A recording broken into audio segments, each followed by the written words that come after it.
सरकार को बड़ी अच्छी तरह से लताड़ा है और अपने आदेश में कहा है कि किसान आंदोलन करते रहे।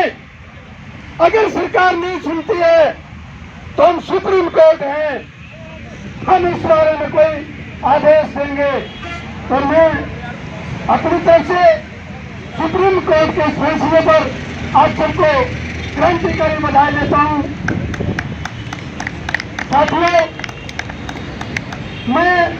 मुझे इस धरने का थोड़ा हमने जो नारे लगाने की आदत है ना, उसमें तो गंभीरता बात करी है।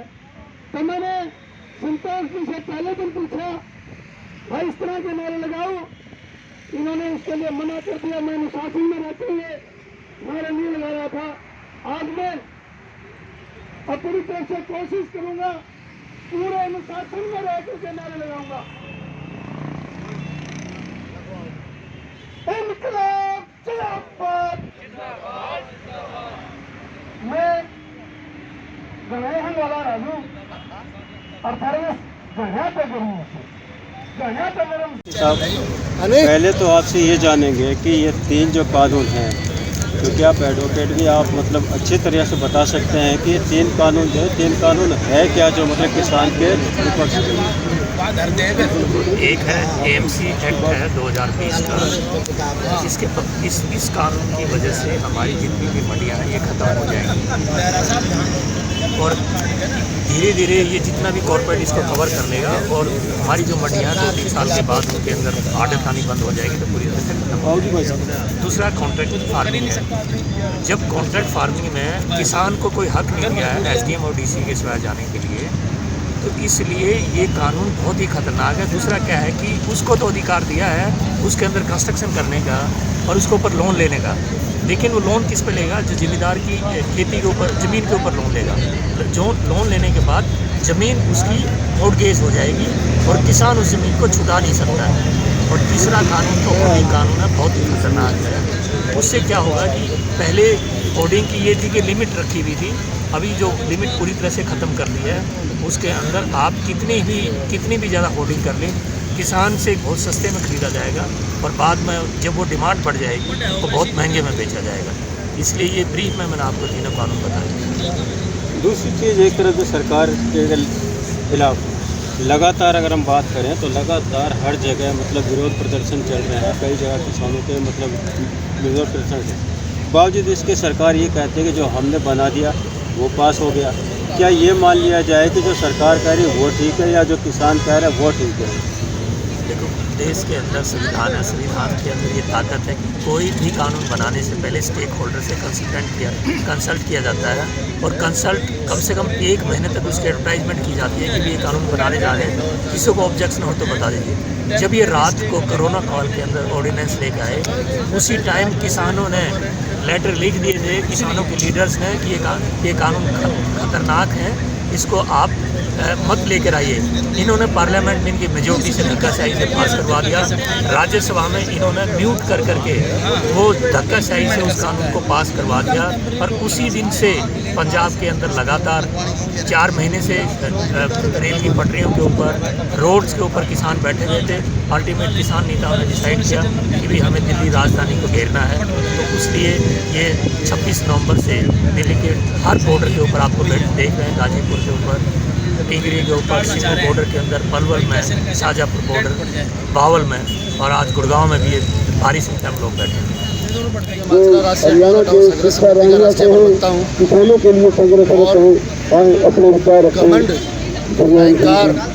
ने चरम सीमा जो पार कर ली है। हमारे देश के प्रधान सेवक जी, चौकीदार जी कह रहे हैं, वो आज अडानी अंबानी बड़े घरों, बड़े व्यापारियों के चौकीदार हो चुके हैं। उन्होंने हिंदुस्तान की जनता को बहुत बड़े लेवल पे बेवकूफ़ बनाया है और ये पूरे वर्ल्ड वाइड जो चाल है ना, पूंजीपति, पूरी दुनिया के पूंजीपति आज एक हो गए और हिंदुस्तान के अंदर नहीं, इन्होंने जो देश, जिस देश को पूंजीपति मान लेना चाहते हैं, मोदी जी की एक ही नीयत है, भैया तो अमीर लोग हो या गरीब, बीच का कोई आदमी ना हो। तो अमीर तो कुछ गिनती के लोग होंगे, बाकी पूरा देश अभी कंगाल हो गया। गुलाम करने में तुल्ली हुई है। पूरे भारत को हेल्थ इमरजेंसी लगा के इन्होंने प्राइवेट घरों को बेच दिया, चाहे वो रेल हो, एयरपोर्ट, जहाज, और अपनी सुख सुविधा के लिए ये हवा में तेल डालने वाला हवाई जहाज खरीदते हैं। मैं मोदी जी से कहना चाहता हूँ कि देश के करोड़ों किसान आज सड़कों पे हैं, बच्चे, माँ, जिनके नाबालिग बच्चे जो आज उनको एक महीना होने को आ रहे हैं, वो सड़कों पे पड़े हैं, उनकी माँ बहनों को नींद नहीं आ रही है, वो कहाँ सोए हुए हैं। और नेशनल मीडिया की उन्होंने कौन सी चाबी भर दी, कौन सी ऐसी चीज़ है जो नेशनल मीडिया नहीं है। आज पूरे विश्व भारत पर थू कर रहा है। सुप्रीम कोर्ट ने भी कह दिया है भाई किसानों की जाके तुम ये फैसला करो, पर नरेंद्र मोदी जी, अमित शाह जी ये सोच चुके हैं। आज ना जो सरकार है, मैं ये नहीं मानता नरेंद्र मोदी जी सरकार चला रहे हैं, अडानी अंबानी और बड़े बड़े व्यापारी, बड़े बड़े घराने सरकार चला रहे हैं हिंदुस्तान की। और अगर इसी तरीके से अब आगे इनका नाम नहीं रहेगा, आज मोदी जी इस्तीफा कर दे दे, उनके सामने गरीब किसान देश का प्रधानमंत्री बन जाएगा। आने वाली नस्लें, आने वाले ऐसे व्यक्ति कभी प्रधानमंत्री नहीं बनेंगे। इन्होंने पूरे देश को बर्बाद कर दिया। कितनी जगहों पे आपने मतलब इस तरह के धरना प्रदर्शन देखे हैं, और दूसरी बात है कहाँ गए आप, किस तरह से किसान परेशान है बताना मेरे को। मतलब हर धरने पर गए। मैं शुरू से राष्ट्रीय इसमें जो है संयुक्त किसान मोर्चा का राष्ट्रीय कार्यक्रम में मेंबर हूँ। कोई धरना ऐसा नहीं जिस पर नहीं गए हूँ। किसान में तो बड़ा भारी रोष है, लेकिन सरकार जो है ना पूंजीपतियों के हाथों में बिकी हुई है। जो ये कानून लेकर आया, हमने मांगे थे, कोई मांगे थे क्या? किसान के ऊपर धक्के से थोपे जा रहे हैं और इसका हम डट का विरोध कर रहे हैं। पहले तो मीडिया के माध्यम से किया, अरे उसके बाद रैली करी हमने 10 सितंबर को कुरुक्षेत्र की धरती पे, वहाँ लाठियाँ बरसाई। अब जगह जगह देखिए आप, आज आप देखिए हिंदुस्तान की राजधानी के चारों तरफ कितना किसान बैठा है, और इनको शर्म नहीं आती कॉर्पोरेट वर्ल्ड के लोगों को, इस सरकार को। अरे मोदी जी, हमने बनाया था ना, वोट से बनाया था, 2014 में वोट से बनाया था, लेकिन 2019 में ये धक्के से आया है। ये ईवीएम से बना है, मैं आपको दावे से कहता हूँ, ये ईवीएम का प्रधानमंत्री है। इसलिए तो दबाव नहीं मान जाने। ये ईवीएम ऐसे चाहता है कि हम ईवीएम की लड़ाई भी लड़ेंगे। एक बार ये 3 काले कानून का हो लेंगे फैसला, उसके बाद ईवीएम के खिलाफ भी लड़ाई लड़ेंगे हम बख्शेंगे थोड़ा ऐसे। अगर बचा सकता है लोकतंत्र तो हिंदुस्तान का किसान और मजदूर बचा सकता है, बाकी तो सब जा चुका है मामला। हुड्डा साहब, एक खबर कैवला गांव से चली थी, वहाँ पे बीजेपी का राष्ट्रीय प्रवक्ता ने ये कहा था कि किसान जो है किस मौत से मरा हमें कुछ नहीं पता। क्या आप मतलब इसका क्या कह सकते हैं इस बारे में? कौन सा किसान? जो मतलब वहाँ पे किसान मरे थे कैवला गांव के अंदर धरना प्रदर्शन के अंदर, तो बीजेपी का राष्ट्रीय प्रवक्ता कहता है कि बोले हमें नहीं पता किस हिसाब से मरा वो। सारा शाम मांग लें, समय आने दे। ये तो कहेंगे ऐसे बकवास करेंगे ना, ये बकवास कर रहे हैं। अरे 70 से ज़्यादा किसानों की शहादत हो चुकी, इनको शर्म नहीं आती अब तक? कैसी सरकार है ये? गूंगी पैरी सरकार है। इतने निकम्मी सरकार आज तक आई है हिंदुस्तान में?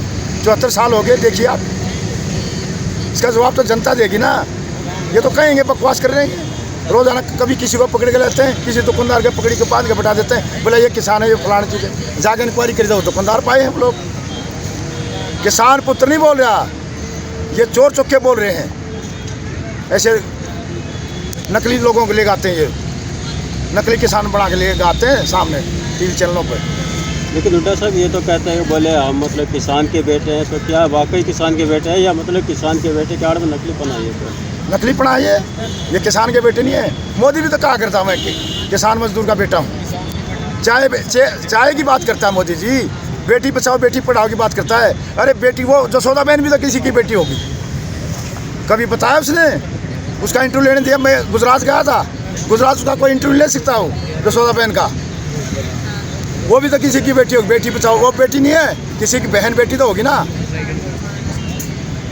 अरे किसी की बेटी होगी, वो भी उसका देता जवाब। मीडिया के लोग पूछते हैं उससे, नेशनल मीडिया से कहूँ, मैं कहता हूँ आपके चैनल के माध्यम से, वो पूछे उससे सवाल, वो भी किसी की बेटी होगी। पूरे हिंदुस्तान में बेटी बचाओ, ये कैसी बेटी? ऐसे बचेंगी बेटी क्या? मैं भारतीय बौद्ध महासभा की उपाध्यक्ष हूँ। मेरे किसान भाइयों, किसान आंदोलन मैं के आपको बता देना चाहता विरोध में, हूँ, किसान आंदोलन के प्रदर्शन में फैसला किया क्योंकि लोकतंत्र में कितने दिन से ये चल रहा है? अपनी आवाज काफी टाइम से चल रहा है ये वाला प्रदर्शन और पिछले 3 महीने से पंजाब में चल रहा है और 40 दिन से दिल्ली के जितने भी बॉर्डर हैं, गाजीपुर बॉर्डर, सिडनी बॉर्डर, जितने भी बॉर्डर हैं, उन सब पे हमारे किसान लाखों की संख्या में भाई बैठे हुए अपने परिवार से और तीनों के तीनों काले कानून वापस करने के विरोध में बैठे हुए कि हमें किसानों के विरोध में जो काले कानून आए हैं इनको वापस लें। और भारत में लोकतंत्र बहाली है, जो इस संविधान को खत्म करके इन्होंने जमीन का जो स्वामित्व है यानी कि मालिक इन्होंने कंपनी को बनाने के लिए कानून बनाए हैं। और आने वाला टाइम है जैसे ब्रिटिश का टाइम 1935 में जो ये जमीन सरकार के पास थी, ब्रिटिश जो इंडिया की सरकार थी बाहर की सॉरी उनके पास थी, ऐसे ही दोबारा ये जमीन कंपनियों के पास रह जाएगी या अम्बानी अडानी के पास रह जाएगी, कारपोरेट घराने के पास रह जाएगी। एक ये मतलब निजीकरण का बहुत ज़्यादा विरोध चल रहा है। मतलब किसी भी डिपार्टमेंट में जाके देखेंगे आप तो वहाँ पे निजीकरण चल रहा है। अगर आप रेलवे की बात लेते हैं तो रेलवे को निजीकरण, जबकि 1100 करोड़ रुपए का रेलवे ने आंकड़ा दिया है कि हमने दिया सरकार को, उसको निजीकरण करने का इनका क्या मंशा है? इनका निजीकरण